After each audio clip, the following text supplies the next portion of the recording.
चलिए देखते हैं मध्य प्रदेश की 25 फटाफट बड़ी खबरों को। सबसे पहले न्यूज को कहां से देख रहे हैं हमको कमेंट में बताना बिल्कुल ना भूलें। साथ ही साथ हमारे यूट्यूब चैनल को सब्सक्राइब करें एंड बेल आइकन को ऑल प्रेस करना बिल्कुल ना भूलें। एमपी बजट 2026 15,000 शिक्षकों की भर्ती और 294 नए स्कूल।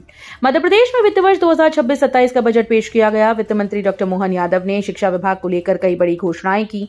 प्रदेश में 294 नए सांदीपनी स्कूल खोले जाएंगे और 15,000 शिक्षकों की भर्ती प्रस्तावित है। इसके अलावा एसटी वर्ग के शैक्षणिक संस्थानों में 4,000 से अधिक शिक्षकों की भर्ती प्रक्रिया जारी है। छात्रवृत्ति के लिए 986 करोड़ रुपए और प्रधानमंत्री श्री योजना के लिए 530 करोड़ रुपए का प्रावधान है। एमपी में पेट्रोल डीजल टैक्स पर बड़ा बयान। वित्त मंत्री ने कहा जीएसटी काउंसिल तय करेगी। मध्य प्रदेश के उप मुख्यमंत्री और वित्त मंत्री जगदीश देवड़ा ने पेट्रोल डीजल पर टैक्स कम करने को लेकर बड़ा बयान दिया। उन्होंने कहा कि यह निर्णय जीएसटी काउंसिल का विषय है। विधानसभा में बजट पेश करने के बाद मीडिया से मुखातिब हुए वित्त मंत्री ने अगले वित्त वर्ष के बजट का प्रेजेंटेशन वित्त विभाग के अपर मुख्य सचिव मनीष रस्तोगी और वरिष्ठ अफसरों के साथ दिया। बालाघाट के 36 हाजियों को हेल्थ कार्ड। हज यात्रा से पहले विशेष जांच शिविर। बालाघाट जिले के 36 हाजियों को हज यात्रा से पहले हेल्थ कार्ड प्रदान किए गए। अंजुमन इस्लामिया कमेटी और स्वास्थ्य विभाग के सहयोग से स्थानीय शादी हॉल में विशेष स्वास्थ्य जांच और टीकाकरण शिविर आयोजित किया गया। हाजियों का शारीरिक परीक्षण कर उन्हें स्वास्थ्य संबंधी सावधानियों की जानकारी दी गई। स्वास्थ्य कार्ड उनकी मेडिकल हिस्ट्री और सुरक्षा के लिए बेहद महत्वपूर्ण है। एमपी में जर्जर पुलों की मरम्मत। 19.5 करोड़ रुपए की कार्य योजना तैयार। Madhya Pradesh road development corporation अब प्रदेश के भोपाल, इंदौर, ग्वालियर, जबलपुर, धार, खंडवा, बुरहानपुर, छिंदवाड़ा, नर्मदापुरम, उज्जैन और रीवा जैसे शहरों में जर्जर पुलों की मरम्मत कराएगा। इसके लिए 19.5 करोड़ रुपए की कार्य योजना तैयार की गई। टेंडर प्रक्रिया शुरू हो चुकी है। पहले खराब पुलों का सर्वे किया गया था और अब अधिकारियों का पूरा ध्यान वर्षा के मौसम से पहले कार्य पूरा कराने पर है। एमपी में E0 एफआईआर में धारा बीएनएस की ढील। साइबर अपराधियों पर नकेल कमजोर। मध्य प्रदेश में साइबर अपराधियों पर कड़ा नियंत्रण लाने के लिए दिसंबर 2025 से शुरू की गई E0 एफआईआर व्यवस्था में बड़ी चूक सामने आई। ग्वालियर समेत पूरे प्रदेश में थानों में दर्ज मुकदमों में आईटी एक्ट की धारा 66D न लगाकर केवल धोखाधड़ी की धाराएं लगाई जा रही हैं, जबकि क्राइम ब्रांच में बीएनएस धाराओं के साथ ही आईटी एक्ट लगाया जाता है। इस कारण थानों में एफआईआर दर्ज होने के बाद साइबर अपराधियों पर शिकंजा कमजोर पड़ सकता है। ग्वालियर चंबल संभाग में 48 घंटे में बारिश का अलर्ट। किसानों में चिंता। ग्वालियर चंबल संभाग में मौसम विभाग ने अगले 48 घंटे के लिए येलो अलर्ट जारी किया। 19 फरवरी को गरज चमक के साथ बारिश की संभावना है। संभाग के 6 जिलों में लगभग 9 लाख हेक्टेयर में चना, सरसों और गेहूं की फसल खड़ी है। 5 लाख किसान फसल की अच्छी पैदावार की उम्मीद लगाए बैठे हैं। विशेषज्ञों के मुताबिक तेज हवा या ओलावृष्टि फसल को नुकसान पहुंचा सकती है। एमपी सरकार बजट में बड़ा ऐलान। टेट्रा पैक में फ्री दूध बांटेगा प्रदेश।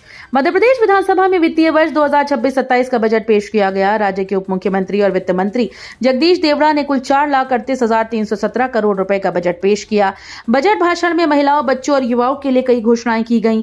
खासकर किसान कल्याण और ग्रामीण विकास पर ध्यान दिया गया। बजट में यह भी ऐलान किया गया कि टेट्रा पैक में फ्री दूध वितरित किया जाएगा। जबलपुर में मतदाता सूची अपडेट। 2 लाख नाम कटे, 1.7 लाख नए मतदाता जुड़े। जबलपुर जिले में मतदाता सूची अपडेट अभियान के तहत लगभग 3 माह तक नाम जोड़ने और हटाने का काम चला।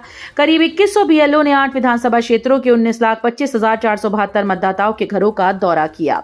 अभियान में कई मतदाता अपने पते पर मिले, जबकि कुछ गायब। मिले मतदाताओं से फॉर्म भरवाकर मैपिंग की गई। इसके परिणाम स्वरूप लगभग 2 लाख नाम मतदाता सूची से हटाए गए, जबकि एक सकारात्मक खबर यह है कि करीब 1.7 लाख नए मतदाता जुड़ेंगे। कानूप्रिया सत्तन ने कांग्रेस ज्वाइन कर भाजपा पर साधा निशाना। बोली बोलने की आजादी नहीं। भाजपा के वरिष्ठ नेता सत्यनारायण सत्तन की बेटी कानूप्रिया सत्तन ने मंगलवार को कांग्रेस ज्वाइन कर राजनीतिक गलियारों में हलचल मचा दी। उन्होंने भाजपा में अभिव्यक्ति की आजादी न होने का आरोप लगाया। ईटीवी भारत से बातचीत में कानूप्रिया ने कहा कि देश की जनता परेशान है, फिर भी अगर लोग भाजपा को वोट दे रहे हैं तो ये समझना जरूरी है कि क्या ये सही में जनता की पसंद है या कुछ और मामला है।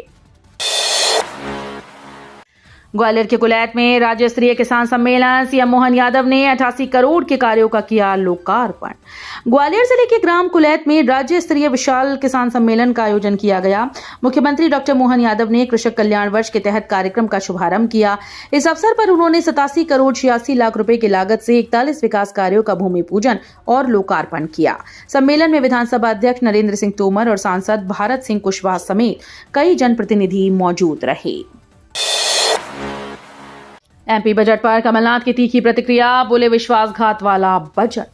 पूर्व मुख्यमंत्री और कांग्रेस नेता कमलनाथ ने मध्य प्रदेश बजट पर तीखी प्रतिक्रिया दी। उन्होंने इसे विश्वासघात वाला बजट करार दिया और कहा कि चुनावी वादे जैसे धान 2700, गेहूं 2700, लाडली बहना योजना, सस्ती गैस सिलेंडर जैसे मुद्दे बजट में नहीं हैं। कमलनाथ ने लिखा कि वित्त मंत्री ने पिछली घोषणाओं की पूर्ति और केंद्र से मिलने वाली राशि में कमी पर कोई स्पष्टता नहीं दी। उनका कहना है कि भाजपा सरकार जनता के हित की बजाय केंद्र की कठपुतली बनकर काम कर रही है। सत्ता में आदिवासियों की 3.5 हेक्टेयर जमीन हड़पी, पटवारी समेत 9 पर एफआईआर। सत्ता के मेहर जिले में आदिवासी परिवार की 3.5 हेक्टेयर भूमि फर्जी दस्तावेजों के जरिए हड़पने का मामला सामने आया। आरोप है कि जमीन को बाद में निजी कंपनी अल्ट्राटेक सीमेंट प्लांट सरला नगर को 2.5 करोड़ रुपए में बेचा गया। आर्थिक अपराध प्रकोष्ठ रीवा ने इस सनसनीखेज मामले में पटवारी समेत 9 लोगों के खिलाफ एफआईआर दर्ज कर विवेचना शुरू कर दी है। ये कार्रवाई आदिवासियों की जमीन के अवैध कब्जे और फर्जीवाड़ा रोकने की दिशा में महत्वपूर्ण कदम मानी जा रही है। नीमच में दिव्यांग बच्चों को मिला ट्राइसाइकिल और व्हील चेयर, खुशी से झूम उठे। नीमच में शासकीय बालक उच्चतर माध्यमिक विद्यालय क्रमांक 2 में जनपद शिक्षा केंद्र के द्वारा आयोजित विशेष शिविर में दिव्यांग बच्चों को सहायक उपकरण वितरित किए गए। जिला पंचायत अध्यक्ष सज्जन सिंह चौहान और नगर पालिका अध्यक्ष स्वाति चोपड़ा ने दीप प्रज्वलित कर कार्यक्रम का शुभारंभ किया। बच्चों को उनकी शारीरिक जरूरत के अनुसार ट्राइसाइकिल, व्हील चेयर, कान की मशीन और अन्य सहायक सामग्री दी गई। उपकरण मिलने के बाद बच्चों के चेहरे पर खुशी और आत्मविश्वास दिखाई दिया। नर्मदापुरम इटारसी में बिगड़ी कानून और यातायात व्यवस्था, कांग्रेस ने उठाई आवाज। नर्मदापुरम और इटारसी में बिगड़ी कानून और यातायात व्यवस्था के खिलाफ कांग्रेस ने आवाज उठाई। जिलाध्यक्ष शिवकांत पांडे ने एसपी साई कृष्णा थोटा को ज्ञापन सौंपते हुए बताया कि शहरों में बेतरतीब गाड़ियां खड़ी रहती हैं, तेज रफ्तार वाहन स्टंट करते हैं और यातायात पुलिस केवल चालानी कार्रवाई करती है। इटारसी के कुछ ढाबों पर खुलेआम शराब परोसने की शिकायत भी की गई। 15 मार्च को ग्वालियर हाईकोर्ट में 1 लाख लोग जुटेंगे, आजाद समाज पार्टी का ऐलान। आजाद समाज पार्टी के राष्ट्रीय सदस्य दामोदर यादव ने शिवपुरी में संकल्प यात्रा के दौरान ऐलान किया कि 15 मार्च को ग्वालियर हाईकोर्ट में 1 लाख लोग बाबा साहब डॉक्टर भीमराव अंबेडकर की प्रतिमा स्थापित करेंगे। पदयात्रा 11 मार्च से दतिया से शुरू होगी और प्रतिदिन 15 किलोमीटर तय कर 15 मार्च को ग्वालियर पहुंचेगी। यादव ने जोर देकर कहा कि मूर्ति स्थापना उनका संवैधानिक अधिकार है।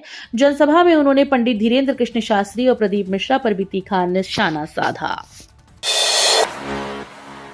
हरदा में महापर्व 100 साल पुराने मंदिर का जीर्णोद्धार और राधा कृष्ण की प्राण प्रतिष्ठा। हरदा में माहेश्वरी समाज ने 100 साल पुराने मंदिर के जीर्णोद्धार के बाद 3 दिवसीय प्राण प्रतिष्ठा समारोह शुरू किया।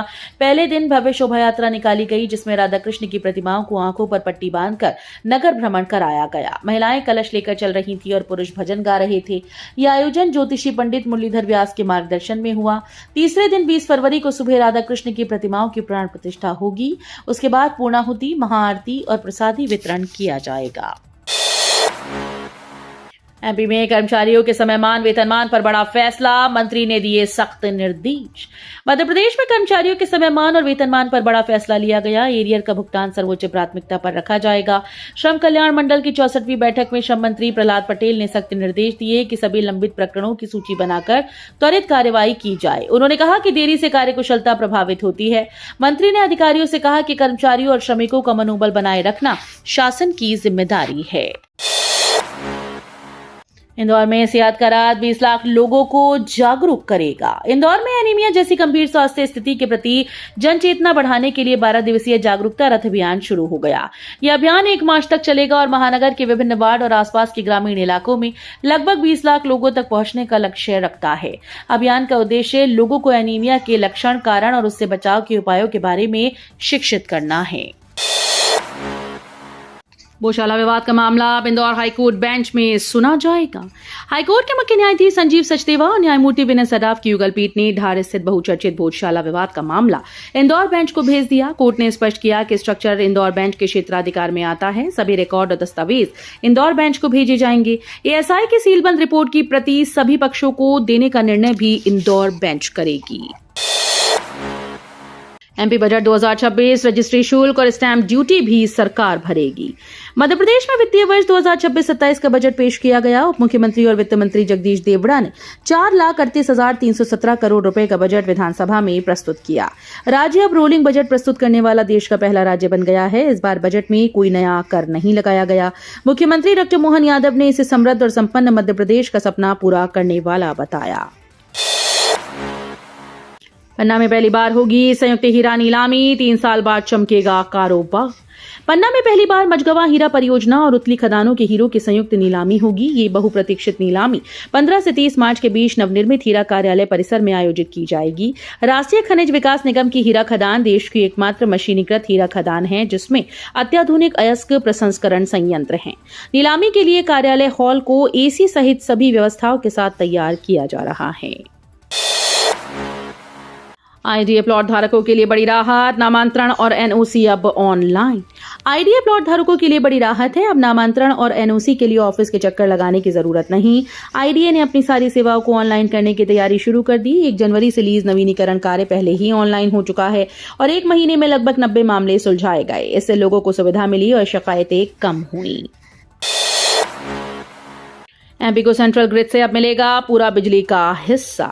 मध्य प्रदेश को अब सेंट्रल ग्रिड से अपने हिस्से की पूरी बिजली मिल पाएगी। मंदसौर में 500 MVA क्षमता वाला नया पावर ट्रांसफार्मर ऊर्जीकृत किया गया है। इससे राज्य में बिजली की किल्लत खत्म होगी और सौर ऊर्जा का निकासी भी आसानी से हो पाएगी। ऊर्जा मंत्री प्रद्युम्न सिंह तोमर ने इसे एमपी ट्रांसको की कार्यकुशलता और उपभोक्ताओं के हित में प्रतिबद्धता का प्रमाण बताया। ये प्रोजेक्ट खासकर मालवा क्षेत्र में बिजली आपूर्ति को और मजबूत करने की दिशा में महत्वपूर्ण साबित होगा। इंदौर मुंबई तेजस सुपरफास्ट के फेरे बढ़े। अब 28 मार्च तक पटरी पर दौड़ेगी ट्रेन। यात्रियों की मांग और सुविधा को ध्यान में रखकर मुंबई सेंट्रल से इंदौर के मध्य चलने वाली मुंबई सेंट्रल इंदौर तेजस सुपरफास्ट स्पेशल ट्रेन के फेरे पुनः विस्तारित की जा रही है। पश्चिम रेलवे रतलाम मंडल के जनसंपर्क अधिकारी मुकेश कुमार के अनुसार मुंबई सेंट्रल इंदौर तेजस स्पेशल, जिसका अंतिम फेरा 27 फरवरी तक निर्धारित है, 27 मार्च तक मुंबई सेंट्रल से चलेगी। इस प्रकार इंदौर मुंबई सेंट्रल तेजस स्पेशल, जिसका अंतिम फेरा 28 फरवरी निर्धारित है, 28 मार्च 2026 तक इंदौर से चलेगी। सिंगल्स 2028 के लिए मध्य प्रदेश सरकार ने खोला खजाना। इंदौर उज्जैन के बीच बिछेगा सड़कों का जाल। 2028 में होने वाले सिंघस के लिए सरकार ने तैयारियां शुरू कर दी हैं। सिंघस के लिए 13,851 करोड़ रुपए के कार्य स्वीकृत किए गए। इसमें इंदौर उज्जैन सड़क को 6 लेन बनाने के लिए 1164 करोड़ और इंदौर उज्जैन ग्रीनफील्ड सड़क के लिए 1370 करोड़ रुपए की स्वीकृति शामिल है। इन दोनों सड़कों का कार्य सिंघस से पहले पूरा हो जाएगा। वीडियो अच्छी लगी तो वीडियो करिए लाइक एंड चैनल को सब्सक्राइब कर बेल आइकन को और प्रेस कर लीजिएगा।